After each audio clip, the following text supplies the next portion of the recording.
வானாதி வானங்கள் மேல வீற்றிருக்கிற எங்கள் சர்வ வல்லமையுள்ள தேவனாகிய கர்த்தாவே, இருக்கிறவராகவே இருக்கிறேன் என்று வாக்கு கொடுத்திருக்கிறவரே, வாக்கு மாறாதவரே, உண்மையுள்ளவரே, பரிசுத்தரே, நன்றியோடு நான் துதிக்கிறேன், ஸ்தோத்தரிக்கிறேன். ஆண்டவரே, இதுவரைக்கும் ஆண்டவரே எங்களை நடத்தி கொண்டு வருகிற உம்முடைய கிருபைக்காக, தயவுக்காக, மேன்மைக்காக ஆண்டவரே ஸ்தோத்திரம் கர்த்தாவே. நன்றியோடு நான் துதிக்கிறேன் ஆண்டவரே. ஆண்டவரே ஸ்தோத்திரம் கர்த்தாவே. தேவரீர் உம்முடைய கிருபை, உம்முடைய வல்லமை, உம்முடைய பிரசன்னம் இந்த காலை வேளையில ஓய்வு நாளில் எங்கள் மத்தியிலே அசைவாடும்படியா நாங்கள் ஜெபிக்கிறோம் அப்பா. தேவரீர் ஸ்தோத்திரம், உம்முடைய கிருபையின்படி எங்களை நடத்துவீராக. ஆண்டவரே, உம்முடைய நாமம் மகிமைப்படும்படி, ஆண்டவரே உம்முடைய நாமம் உயர்த்தப்படும்படி, ஆண்டவரே ஸ்தோத்திரம் கர்த்தாவே. ஹல்லேலூயா. ஆண்டவரே ஸ்தோத்திரம், ஆண்டவரே ஸ்தோத்திரம். பேச போகிறது நான் இல்லப்பா, பரிசுத்த ஆவியானவரே. ஆண்டவரே ஸ்தோத்திரம், ஸ்தோத்திரம், ஸ்தோத்திரம், ஸ்தோத்திரம். ஆண்டவரே உம்முடைய நாமம் மகிமைப்படுவதாக. கர்த்தருடைய நாமம் மகிமைப்படுவதாக. ஆசீர்வதிங்கப்பா.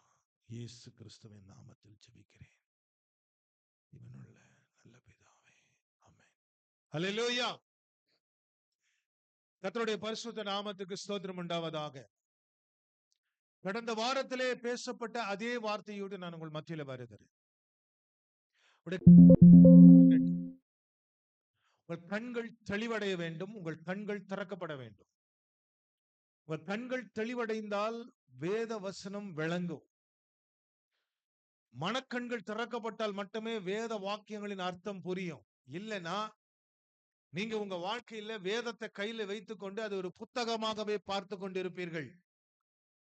அந்த வேதத்தில் உள்ள மறைப்பொருள்களும் வசனமும் ஜீவனுள்ள வார்த்தையாகிய என் ஆண்டவராகிய இயேசு கிறிஸ்துவை குறித்த ஜீவ வசனங்கள் உங்களுக்கு வாழ்க்கையின் ஆதாரமாய் உங்கள் ஜீவனாய் மாறாது. இந்த நாளிலே நான் பிலேயாமை குறித்து உங்களோடு பேச விரும்புகிறேன். பிலேயாம். கர்த்தருடைய நாமத்துக்கு மகிமை உண்டாவதாக. பிலேயாம் இடத்துல கர்த்தர் ஒரு காரியத்தை சொல்லுகிறார். என்னாகம புஸ்தகம் 22ஆம் அதிகாரத்தில் ஹல்லேலூயா 20வது வசனத்தில், இரவிலே தேவன் பிலேயாமிடத்திலே வந்து, அந்த மனிதர் உன்னை கூப்பிட வந்திருந்தால் நீ எழுந்து அவர்களோடு கூட போ, ஆனாலும் நான் உனக்கு சொல்லும் வார்த்தையின்படி மாத்திரம் நீ செய்ய வேண்டும் என்றார். பிலேயாம் காலமே எழுந்து தன் கழுதையின் மேல் சேணம் கட்டி மோவாபின் பிரபுக்களோடு கூட போனான். அவன் போகிறதினாலே தேவனுக்கு கோபம் உண்டது. கர்த்தருடைய தூதனானவன் வழியிலே அவனுக்கு எதிராளியாய் நின்றார். அவன் தன் கழுதையின் மேல் ஏறி போனான்.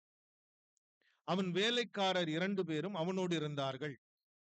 கர்த்தருடைய தூதனானவன் உருவின பட்டயத்தை தம்முடைய கையிலே பிடித்துக் கொண்டு வழியிலே நிற்கிறதை கழுதை கண்டு வழியை விட்டு வயலிலே விலகி போயிற்று. கழுதையை வழியிலே திருப்ப பிலேயாம் அதை அடித்தான். கர்த்தருடைய நாமம் மகிமைப்படுவதாக. ஹல்லேலூயா. கர்த்தருடைய நாமத்துக்கு மகிமை உண்டாவதாக. தேவ ஜனமா இன்றைக்கு நாம் கூடி வந்திருக்கிறோம். பிலேயாம் இடத்துல கர்த்தர் சொன்னா நீ போன்னு. அவன் மோவாபினுடைய பிரபுக்களோட போகும்போது கர்த்தருக்கு கோபம் வருகிறது. கோபம் மூழுகிறது. கோபம் மூழும் போது என்ன நடக்குது? கோபம் மூழும் போது என்ன நடக்குது? அவன் கழுத மேல ஏறி போயிட்டு இருக்கிறான். கழுத மேல அவன் ஏறி போகும்போது ஸ்தோத்திரம், அந்த இடத்துல பார்க்கிறோம், தேவனுடைய நாம மகிமைக்காய் சொல்லப்படுகிற அந்த வசனங்களை பார்க்கிறோம். கழுதை தூதனை கண்டது. கழுதை தூதனை கண்டது. அல்லேலூயா, அல்லேலூயா. பிலேயாமுக்கு தூதன் தெரியல. இந்த தூதன் எப்படி நிற்கிறாரு? உருவின பட்டயத்தோட நின்று கொண்டிருக்கிறார். பிலேயாமினுடைய கண்களுக்கு தூதன் தெரியல. ஆனா கர்த்தருக்கு ஸ்தோத்திரம், கழுதைக்கு தெரியுது. கழுதைக்கு தெரியுது. அவன் போகிற வழி விலகுகிற காரியத்தை உணர்த்தும்படி கழுதை என்ன செய்து வழியை விட்டு வயலில் விலகி போயிற்று. அல்லேலூயா, அல்லேலூயா, அல்லேலூயா. தேவன் இதை பார்க்கிறார் பாருங்க. கழுதைக்கு கண்ணு தெரியுது, கூட்டிட்டு போற, ஏற்றிட்டு போகிற, உட்கார்ந்து இருக்கிற பிலேயாமுக்கு கண்ணு தெரியல. பார்க்கக்கூடிய விஷயம் தேவனுக்குரியது, உலகத்துக்குரியது. சொல்லுங்க, உலகத்துக்குரிய காரியம் அல்ல. ஆமென் சொல்லுங்களேன். அல்லேலூயா, அல்லேலூயா, அல்லேலூயா, அல்லேலூயா. உண்மையிலே சொல்றேங்க, ரொம்ப ஆச்சரியமான ஒரு இடம், ஆச்சரியமான இடம், ஒரு அற்புதமான இடம். வசனம், தேவ பிள்ளையே, நாம் யோசிக்க முடியாத ஒரு இடத்துல தேவன் நம்மளை கொண்டு வந்து நிறுத்துறாரு. ஒரு மிருகம் அது கண்ணு திறக்குது, ஆவிக்குரியவைகளை அது காண்கிறது, பரலோகத்துக்குரியதை அது காண்கிறது, பரலோகத்துக்குரிய மேன்மையை அது காண்கிறது. ஆமென் சொல்லுங்க. அல்லேலூயா. பார்க்கிற காரியம் நல்ல காரியமும் அல்ல. பார்க்கிற காரியம் நல்ல காரியம் அல்ல. பார்க்கிறது நல்ல காரியம் அல்ல. ஆமென். அல்லேலூயா, அல்லேலூயா. தூதன் நிக்கிறான், பரலோக தூதன் நிக்கிறான். கழுதின் கண் திறக்கப்பட்டிருக்கு. ஒரு 5 அறிவு உள்ள ஜீவன், அதனுடைய கண் திறக்கப்பட்டு இருக்கிறது. அது தூதனை பார்க்குது, பிலேயாமால பார்க்க முடியல. ஆமென் சொல்லுங்களேன். அல்லேலூயா சொல்லுங்க.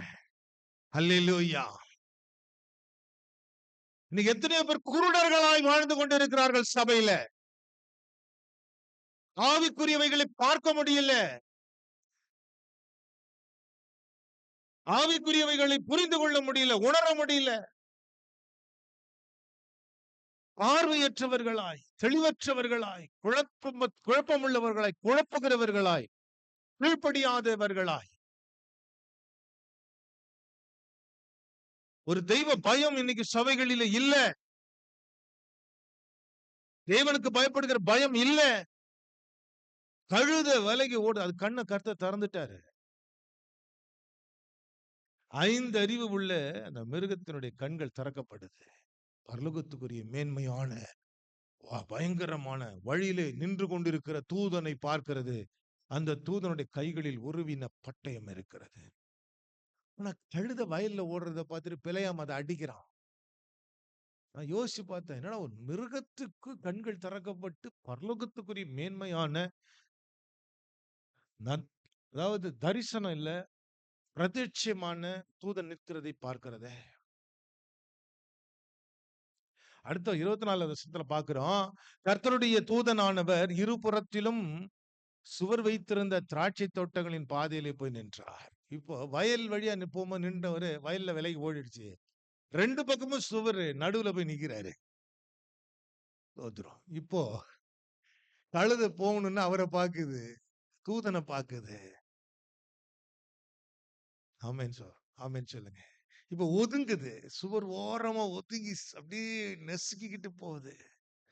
அப்படி போகும்போது அந்த வசனம் சொல்லுகிறது 25வது வசனத்துல, கழுதை கர்த்தருடைய தூதனை கண்டு சுவர் ஓரமாய் ஒதுங்கி பிலேயாமின் காலை சுவரோடு நெருக்கிட்டு அவனுக்கு புரிய வைக்குது. டேய், எழுத்தாப்புல நிக்கிறது உனக்கு தெரியலையா?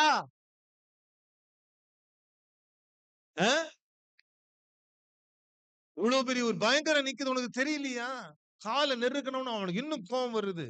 கழுதைக்கு என்னமோ ஆயிடுச்சுன்னு சொல்லி கழுதை அட்டிக்கிறான் திரும்ப. அப்பொழுது கர்த்தருடைய தூதன் அப்புறம் போய் வலதுபுறம் இடதுபுறம் விலக வழி இல்லாத இடுக்கமான இடத்திலே நின்றார். நீங்க நல்லா கவனிக்கணும். வயல்வெளியில நின்றார். 2 பக்கம் சுவர் இருக்கிற இடத்துல நின்றார். இப்ப 2 பக்கம் வலது புறம், இடது புறம் இடமே இல்லாத, வழியே இல்லாத இடுக்கமான இடத்துல போய் நின்னுட்டார். ஆமென். இதுக்கு மேல கழுதை யோசிச்சது. முடியாது.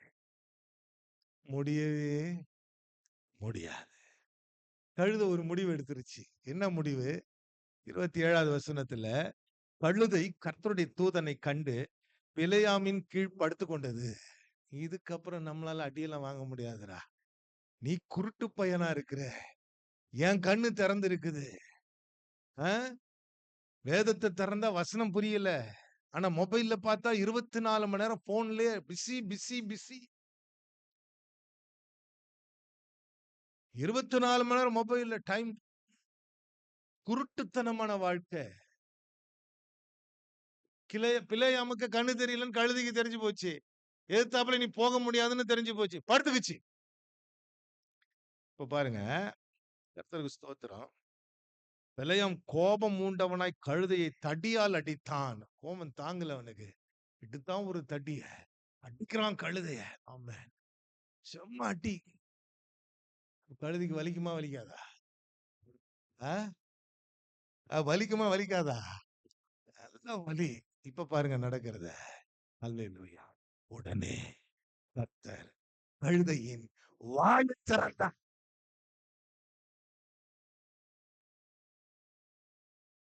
கண்ணை திறந்தாரு. அவனுக்கு புரியல. இப்ப கழுதையின் வாயை திறந்தார். கழுதை 6 அறிவு உள்ள கழுதையா மாறிடுச்சு. பிலேயாம் 5 அறிவு உள்ள மனுஷனா இருக்கிறான். வாயை திறக்கிறார். கழுதை பேசுது. கழுதை பேசுது.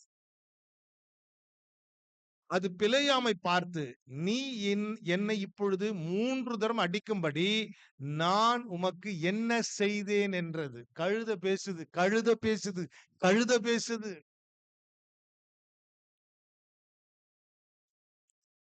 அவனுக்கு புரிஞ்சிருக்குமோ புரியல. ஒருவேளை அவன் கழுதை பேசிச்சான்னு தெரியல. ஆச்சரியமா இருக்குது. வாயை திறந்தோன்னே அவன் கழுதைக்கு பதில் சொல்றான் பாருங்க. அப்பொழுது பிலேயாம் கழுதையை பார்த்து, நீ என்னை பரியாசம் பண்ணி கொண்டு வருகிறாய். என் கையில் ஒரு பட்டயம் மாத்திரம் இருந்தால் இப்பொழுதே உன்னை கொன்று போடுவேன் என்றான். கழுதை பிலேயாமை நோக்கி, நீர் என்னை கை கொண்ட காலம் முதல் இந்நாள் வரைக்கும் நீர் ஏறின கழுதை நான் அல்லவா? இப்படி உமக்கு எப்பொழுதாகிலும் நான் செய்தது உண்டா என்றது. அதற்கு அவன் இல்லை என்றான். அப்பொழுது கர்த்தர் பிலேயாமின் கண்களை திறந்தார்.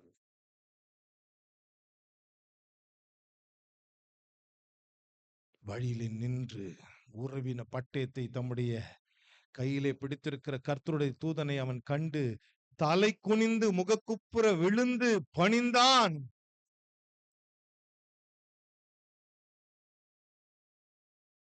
அல்ல கவனிங்க, கர்த்தரால் கூடாத காரியம் ஒண்ணுமே கிடையாது. அவர் ஒரு மிருகத்தினுடைய கண்களை திறக்க வல்லமை உள்ளவர். அவர் ஒரு மிருகத்தினுடைய வாயை திறந்து பேச வைக்கிற வல்லமை உள்ளவர். ஆனா சபை என்பது, சபையில் இருக்கிற நாமெல்லாம் ஆடுகள். ஆனா நாம எப்படி இருக்கணும்னா எப்பொழுதும் கண் திறக்கப்பட்டவர்களா இருக்க வேண்டும். ஆடுகள், சபையில் இருக்கிற ஆடுகள் குருட்டு ஆடுகளா இருக்கக்கூடாது. சபையில் இருக்கிற ஆடுகள் செவிட்டு ஆடுகளா இருக்கக்கூடாது.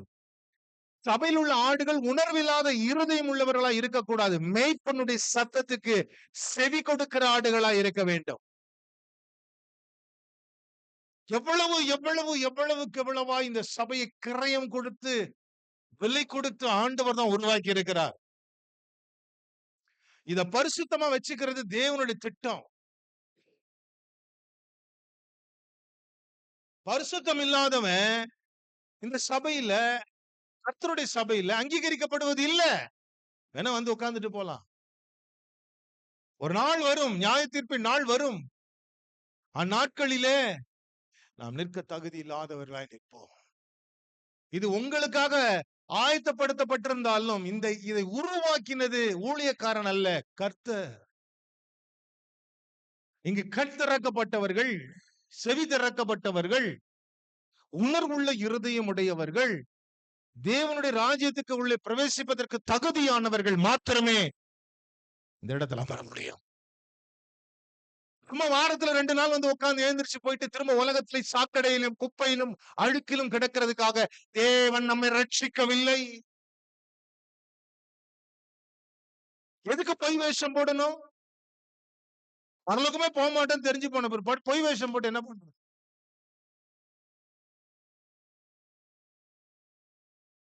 சபை என்பது கிறிஸ்துவனுடைய சரீரம்.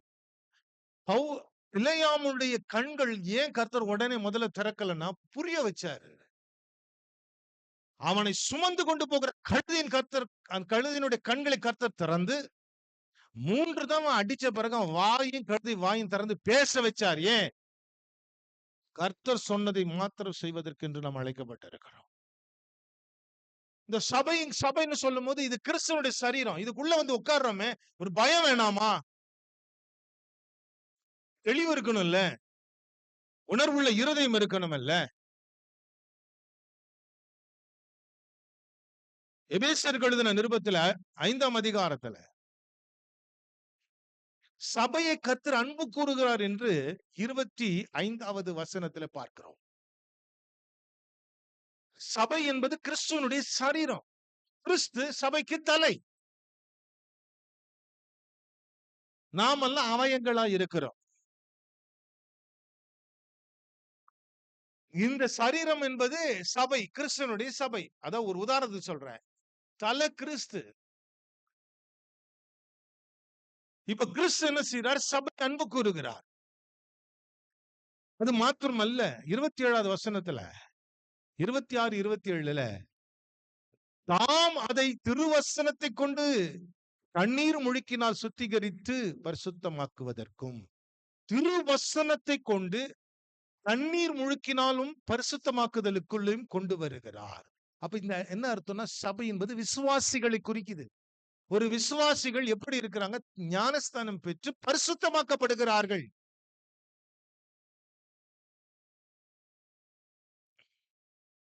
ஞானஸ்தானம் பெற்று பரிசுத்தமாக்கப்படுகிறார்கள். சபை என்பது வார்த்தை அல்ல, ஒரு கூடுகை. அதில் அமர்ந்திருக்கிறவர்களுடைய கண்கள் தெளிவடைந்திருக்க வேண்டும். கண்கள், ஆவிக்குரிய கண்கள் திறக்கப்பட்டிருக்க வேண்டும். ஆவிக்குரிய செவிகள் திறக்கப்பட்டிருக்க வேண்டும். கேட்கிறதை கேட்ட மாத்திரத்தில் அப்படி போட்டுட்டு போகாம 30, 60, 100 பலன் பெற்றவர்களாய் பாரத்தோட, பயத்தோட, நடுக்கத்தோட கர்த்தருடைய சமூகத்தை சேர வேண்டும். தேவனுடைய ராஜ்யம் என்பது புசிப்பம் குடிப்பலம் கிடையாது.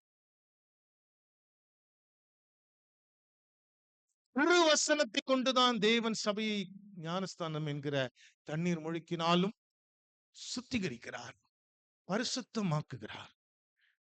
3வது, கரை, திரை முதலானவைகள் ஒன்றும் இல்லாமல், ஒரு சிறிய கரையோ திரையோ இல்லாத அளவுக்கு விசுவாசிகள் மாற்றப்படுகிறார்கள் கிறிஸ்துவின் சரீரத்துக்குள்ள. இதை உணர்ந்தா நீ எப்படி இருப்ப? வீட்டுல உட்கார்ந்துகிட்டு இருப்ப? என்ன பண்ணிட்டு இருப்ப நீன்னு யோசிச்சு பாருங்க. சும்மா ஞாயிற்றுக்கிழமை ஆராதனைக்கு வர, ஞாயிற்றுக்கிழமை மட்டும் ஆராதனைக்கு வந்தா போதுமா? சரி, ஞாயிற்றுக்கிழமை ஆராதனைக்கு வர மற்ற நாட்களில் நீ வீடுகளில் என்ன செய்து கொண்டிருக்கிறாய்? கரை திரை முதலானவைகள் ஒன்றுமில்லாமல் பரிசுத்தமும் பிழையற்றதுமான மகிமையுள்ள சபையாக அதை தமக்கு முன் நிறுத்திக் கொள்வதற்கு தம்மை தாமே அதற்கு ஒப்புக் கொடுத்தார், கொடுத்திருக்கிறார். சும்மா வந்து உட்கார்ந்தோம், போனோம், ஆராதிச்சோம், போனோம். இனி இந்த சபைகள் 2025 அப்படிலாம் கற்பனை கூட பண்ணி பார்க்க முடியாது. கற்பனை கூட பண்ண முடியாது. நான் விசுவாசத்தோட சொல்றேன். தேவனுடைய ராஜ்யத்துக்குள்ள பிரவேசிக்க விரும்புகிறவன் முதலாவது தண்ணீர் முழுக்கினாலும் பரிசுத்தமாக்கப்படுவதற்கும் திருவசனத்தினால வாழணும். வசனம் தெரியாம நீ சபையில உட்கார்ந்து ஒரு 10 சொல்லக்கூடாது, ஒரு தகுதி இல்லாத நிலைமைக்கு நம்ம போயிருவோம். வேத அறிவு இல்லைன்னா என்னத்தை நம்ம இந்த உலகத்துல சாதிக்க போறோம்? பிலேயாமுக்கு தேவனை குறித்த அறிவு அந்த இடத்துல இல்லை. அதனால கர்த்தர் கண்ணை திறந்தார். இன்னைக்கு நம்முடைய கண்கள் வந்து தெளிவா இருக்கணுங்க. கண்ணு தெளிவா இருந்தாதான் சபையில வந்து திருவசனத்தை கேட்கிற அனுபவம் வரும். கண்ணு தெளிவா இல்லைன்னா கண்ணு தெளிவா இல்லைன்னா நம்ம பார்க்கறதெல்லாம் கெட்டதா மாறிடும். மத்திய எழுதின சுவிசேஷம் 6ஆம் அதிகாரத்தில் ஆண்டவர் சொல்லுகிறார் 22வது வசனத்துல, கண்ணானது சரீரத்தின் விளக்காய் இருக்கிறது. ஆண்டவர் சொல்றாரு, கண்ணு உன் சரீரத்துக்கு முழுவதுக்கும் விளக்கு. விளக்குனா வெளிச்சம் கொடுக்கிற விளக்கா இருக்குது. உன் கண் தெளிவா இருந்தால் உன் சரீரம் முழுவதும் வெளிச்சமா இருக்கும். உன் கண்ணு தெளிவா இருந்துச்சுன்னா உன் சரீரம் முழுவதும் வெளிச்சமா இருக்கும். கண்ணு தெளிவா இல்லைன்னா சரீரம் முழுவதும் இருளாகத்தான் இருக்கும். ஆண்டவர் சொல்றார் அடுத்த வசனத்துல, உன் கண் கெட்டதா இருந்தால் உன் சரீரம் முழுவதும் இருளா இருக்கும். நல்ல கவனிங்க, இங்க கண்ணு தெளிவடையணும்னு ஆண்டவர் விரும்புறாரு. மனம் திரும்பும் பொழுது உன் கண்ணு தெளிவடையணும். சுய முடிவு எடுக்காத, ஒரு தீர்மானத்துக்கு வாங்க. சபைக்கு கீழ்ப்படி, சபைக்கு உட்படு, சபையினுடைய எல்லா ஒழுங்குக்குள்ள வா, சபையினுடைய எல்லா காரியத்திலும் ஒப்புக்கொடு. நீ சபைக்குள்ள எவ்வளவுக்கு எவ்வளவு உத்தமமாய் நிற்கிறாயோ அவ்வளவுக்கு அவ்வளவு தேவன் உன்னை உயர்த்துவார்.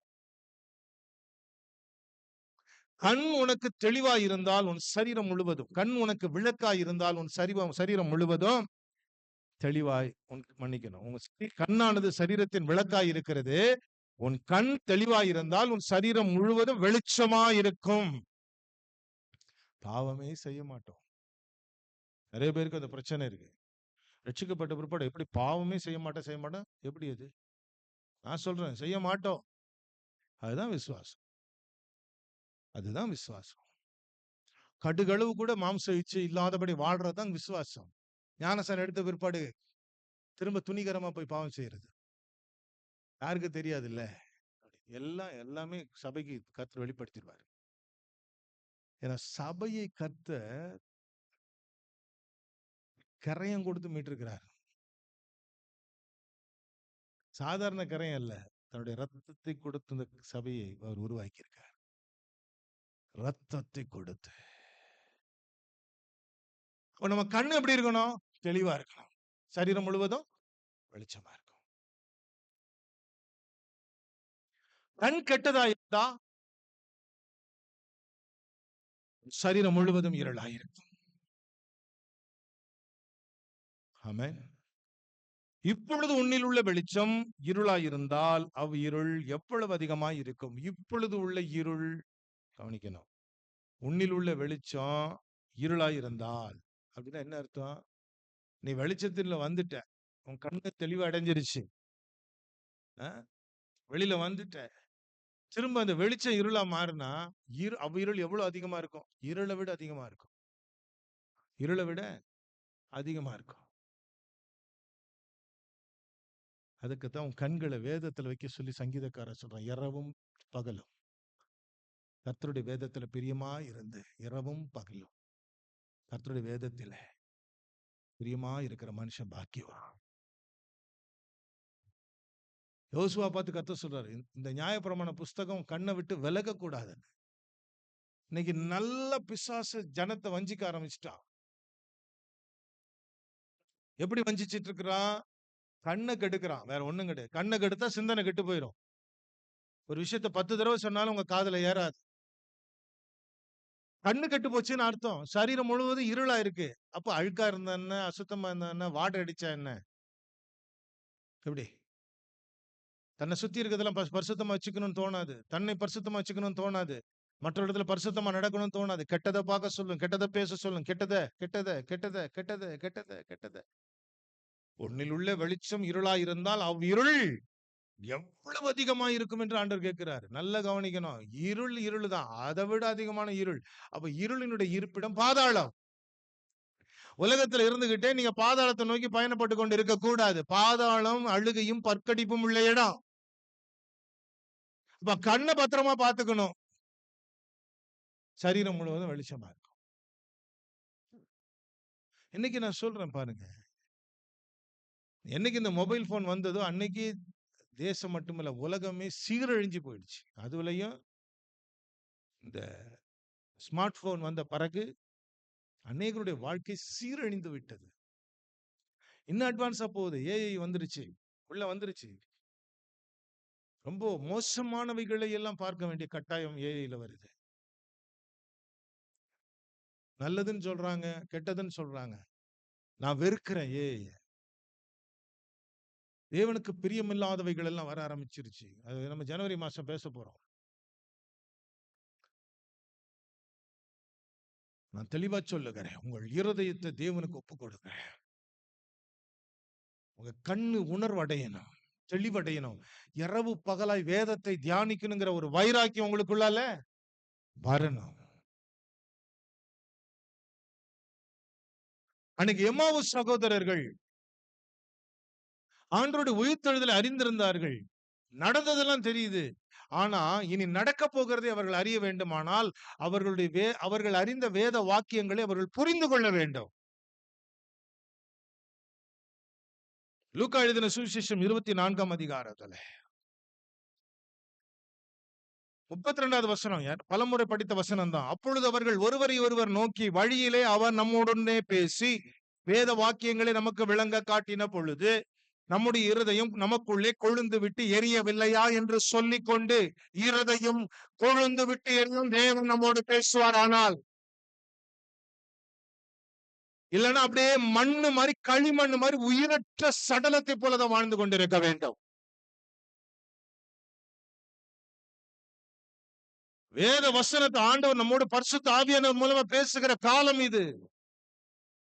வேத வசனத்தை படிக்க படிக்க கேட்க கேட்க நம்முடைய இருதயம் கொழுந்து விட்டு நெருப்பு மாதிரி எரியும். அல்லேலூயா, அல்லேலூயா. அதன் பிறகு அவங்க போய் சீஷர் இடத்துல பேசுறாங்க. சீஷர்கள் எல்லாம் இருக்கிறாங்க. அந்த இடத்துல ஆண்டவர் வராரு. ஆமென். அல்லேலூயா, அல்லேலூயா, அல்லேலூயா. ஸ்தோத்திரம். 45வது வசனத்தில் ஆண்டவர் என்ன செய்யறாரு? அப்பொழுது வேத வாக்கியங்களை அறிந்து கொள்ளும்படி அவருடைய மனதை அவர் திறந்து அவர்களை நோக்கி, ஸ்தோத்திரம். இப்பதான் நாம உண்மையான கழுதையா மாறுறோம். மனது வேத வாக்கியத்தை அறியறதுக்கு நமக்கு ஒரு மனசு வேணும். வேத வாக்கியத்தை அறியணும். வேத வாக்கியங்களை அறிந்து அதன்படி நடக்கிறவர்களாய் மாறணும். வேத வாக்கியத்தின்படி ஜீவிக்கணும். நம்மளை ஒப்பு கொடுக்கணும். ஆண்டவருக்கு முன்னால் ஒப்பு கொடுக்கணுங்க. நான் தெளிவா சொல்றேன். 2025ல நாம் சந்திக்கப்பட போகிற உபத்திரவங்களை விடுங்க, சந்திக்க போகிற போராட்டங்களை விடுங்க. நன்மைகளை சுதந்திரிக்க வேண்டுமானால் நாம் செய்ய வேண்டிய மிக முக்கியமான காரியம், நம்முடைய கண்ணை தெளிவா வச்சுக்கணும். ஒரு பொறுப்புக்கு வாங்க. 2025ல மொபைல் அடிக்ட்ல இருந்து நான் வெளியில வரேன் ஆண்டவரே. என் கண்களை பரிசுத்தமா வச்சுக்க முயற்சிக்கிறேன், ஒப்பு கொடுக்கிறேன் ஆண்டவரே. என் கண் விளக்கா மாறட்டும். எப்போ கண்ணு உங்களுக்கு விளக்கா மாறுதோ அப்போ சரீரம் வெளிச்சமாயிரும். ஒரு பலவீனமும் அண்டாது, ஒரு வியாதி அண்டாது, ஒரு போராட்டம் தான், ஒரு நெருக்கம் அண்டாது, ஒரு சூழ்நிலை நெருக்கங்கள் உருவாகாது. எல்லாவற்றுக்கும் மேலானவர் நம்மளுடைய உலாவிக் கொண்டிருக்கிறார். நமக்கு உணர்வு வேணும். கேட்கிறதோடு விட்டு விடக்கூடாது. இன்னையிலிருந்து நான் வேதத்தை படிப்பேன், வேதத்தினுடைய மறைப்பொருள்களை அறிந்து கொள்ளுவேன், வேதத்தினுடைய ரகசியங்களை அறிந்து கொள்ளுவேன். ஆவியானவரே எனக்கு உதவி செய்யுங்க, என் கண்களை திறந்து என்னோடு பேசுங்கன்னு கேட்டு பாருங்க. நிச்சயம் கர்த்தர் உங்க கண்களை திறப்பார். வேத வாக்கியங்கள் விளங்க ஆரம்பிக்கும். உங்க மனது தொடப்படும், இருதயம் குத்தப்படும். வசனத்தின்படி வாழ ஆரம்பிப்பீங்க. வசனம் தான் ஜீவியம்னு சொல்வீங்க.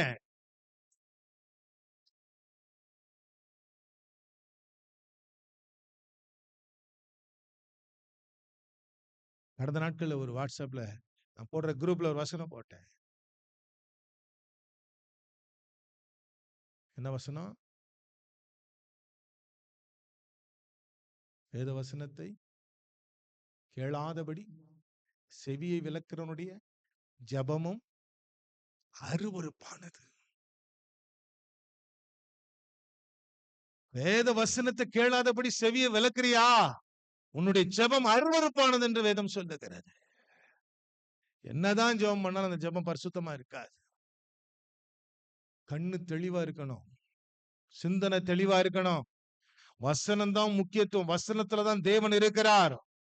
வசனத்தை கொண்டுதான் ஆண்டவன் நியாயம் தீர்க்க போகிறார் வரும் நாட்கள்ல. பிலேயாமை போல குருடனா இருக்கக்கூடாது. கண் திறக்கப்பட்டவர்களாய் நாம் காணப்பட வேண்டும். செவியில் உணர்வுள்ளவர்களாய் காணப்பட வேண்டும். தேவனுக்கு பிரியமுள்ளவர்களாய் இருக்க வேண்டும். ஒப்பு கொடுங்களேன். 2025 கால் எடுத்து வைக்க போறோமே, ஒப்பு கொடுங்க.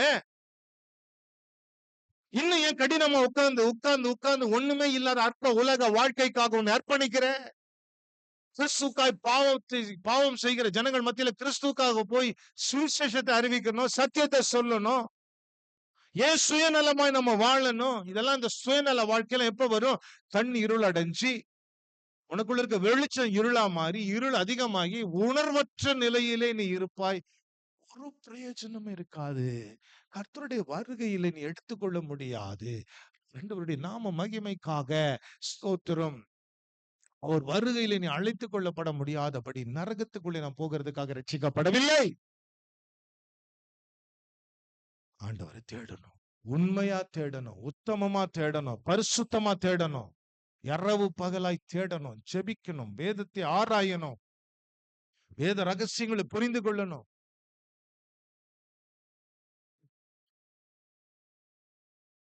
சீஷருடைய மனதை கர்த்தர் தொட்டார்.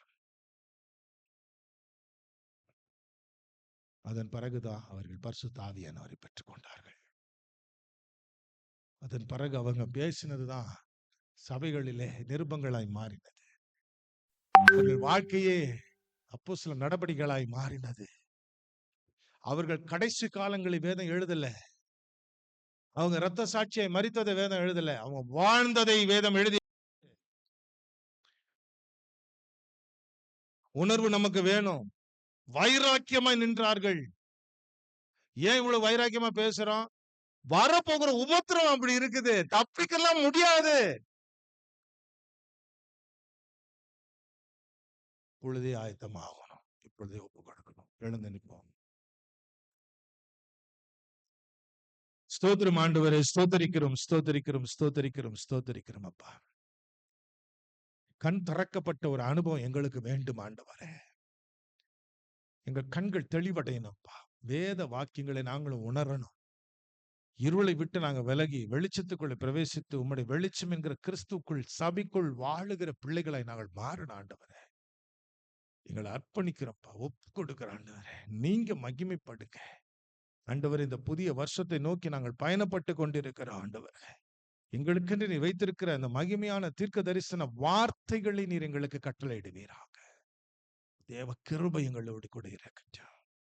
மகிமைப்படும். ஆசீர்வதிங்கப்பா, எங்களை ஆசீர்வதிங்க. நாங்க இன்னும் எங்களை சூழ்ந்திருக்கிற இந்த காரிருள், எங்களோட சுயங்கள் எல்லாம் சிலுவையில் ஒப்பு கொடுக்கப்படட்டும். எங்களை தாழ்த்துற ஒப்பு கொடுக்கிற ஆண்டவரே, முற்றிலும் முழுவதுமாய் அர்ப்பணிக்கிறோம். நீர் எங்கள் மத்தியில் ஆசீர்வாடும், எங்களை பலப்படுத்தும், காத்துக்கொள்ளும், பலப்படுத்தும். கிறிஸ்து இயேசுவின் நாமத்தில் ஜெபிக்கிறோம் ஜீவனுள்ள நல்ல பிதாவே. எல்லாரும் சேர்ந்து சொல்வோம், என் ஆத்துமாவே கர்த்தரை ஸ்தோத்திரி.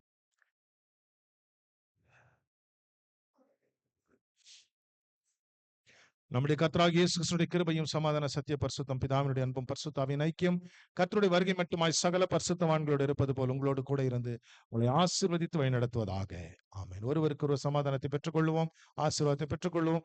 ஒருவரை பார்த்து ஒருவர் சமாதானத்தை அறிவித்துக் கொள்வோம். சபையாருக்கு வாழ்த்துதலும் சமாதானம்.